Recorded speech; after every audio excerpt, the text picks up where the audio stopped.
There's few things more quintessentially horror than a good werewolf movie, and it seems like the perfect time of year to talk about it, so here we go. I've already bored you all to death with my love for Dog Soldiers, a dark horror comedy about a squad of British soldiers pitted against a pack of lycanthropes deep in the Scottish Highlands. Seriously, it's awesome, give it a try if you haven't seen it. But there's another movie that walks a similar line between gory horror and black comedy, and that movie is the 1981 classic An American Werewolf in London. I mean, it doesn't exactly roll off the tongue, but whatever. It's a movie that I've watched a bunch of times over the years, and it never fails to entertain me with its unique combination of fish-out-of-water protagonist, tongue-in-cheek dialogue, weird quirky imagery, and absolutely gorgeous special effects that still look fucking awesome even today. So get your silver bullets handy and let's dive into this shit. The movie kicks off with a pair of American backpackers named David and Jack hiking through the Yorkshire moors as part of a grand tour of Europe. And like any good hikers, they stop off at a local pub for some light refreshments. But the welcome isn't exactly warm. Seriously, if you walk into a pub in Yorkshire and this happens, take my advice and walk the fuck out again. Anyway, they soon decide to beat a hasty retreat, but not before getting a helpful piece of advice. Stay on the road. Keep clear of the moors. Sounds like good advice to me, gentlemen. You should probably listen to it. Beware the moon and stick to the road. Oops. Jack gets killed and David narrowly avoids the same fate. When he wakes up in hospital a few weeks later, the attack's been written off as the work of a crazy lunatic and the whole thing's been swept under the carpets. David seems to be on the road to recovery, but it soon becomes clear that all is not well when he starts having unusual dreams.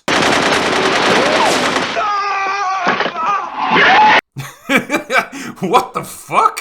He also starts seeing visions of his dead friend, warning him to kill himself before the next full moon, otherwise bad things are going to happen. And holy shit, I still can't believe how good this makeup looks even today. Naturally, David's not too keen on that plan, so instead he moves in with a hot nurse from the hospital named Alex. Damn man, I think you're punching above your weight with this one. Anyway, the next full moon comes around and sure enough, bad things do indeed start to happen to young Davids. The transformation sequence in this movie has become the stuff of legend over the years, and it's easy to see why. Unlike most other movies which either gloss over it with a tactful cutaway shot, or even worse, resort to some shitty CGI animation to make it happen, here it's all shown in excruciating detail through a seamless combination of makeup, practical effects, and carefully constructed animatronics, and it looks incredible. I really miss this era of horror films when directors actually had to get creative and make the most of their limited resources instead of resorting to computer animation to solve all their problems. Just compare John Carpenter's The Thing from 1982 with the 2011 prequel and you'll see exactly what I mean. Anyway, after killing a bunch of people in werewolf form, David now finds himself haunted by their ghosts as well, all giving him the same advice to take his own life before more people die. Unfortunately, he can't go through with it, and when the next full moon comes around, well, guess what happens? An American Werewolf in London isn't a particularly complex story because it doesn't really need to be. There's no big mystery to unravel, no shocking soap opera revelations that totally change the dynamic of the story, and no ultimate goal that the characters are striving to reach. It's a film that relies instead on a simple premise, well executed, with a cast of likeable characters played by competent actors, and in that respect, I'm absolutely fine with it. You don't need to heap extra layers of pointless shit on something as sleek and efficient as this. The plot moves along at a brisk pace, devoting just enough time to David and Alex's relationship to get you invested in them, before hitting you with some gory murder scenes. I have to give big props to David Naughton and Jenny Agutter here. They've got great chemistry together, and I love Naughton's gee-whiz mannerisms as all this insane shit's going on around him. He's the epitome of the goofy American college student, totally out of his depth in a foreign country that he doesn't understand. And damn, Agatha's not exactly hard on the eye either. What's weird is that I kept thinking how much she resembled Scarlett Johansson until I realised that they'd both kind of played the same character in Winter Soldier. Cosmic Man.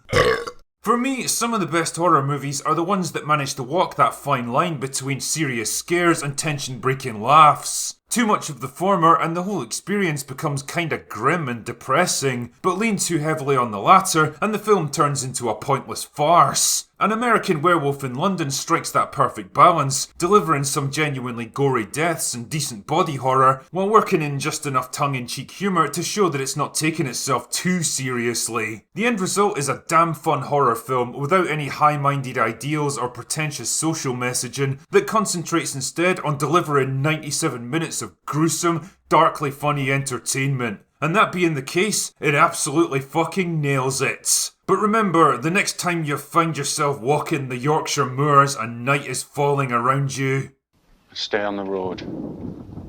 Keep clear of the moors. Anyway, that's all I've got for today. Go away now.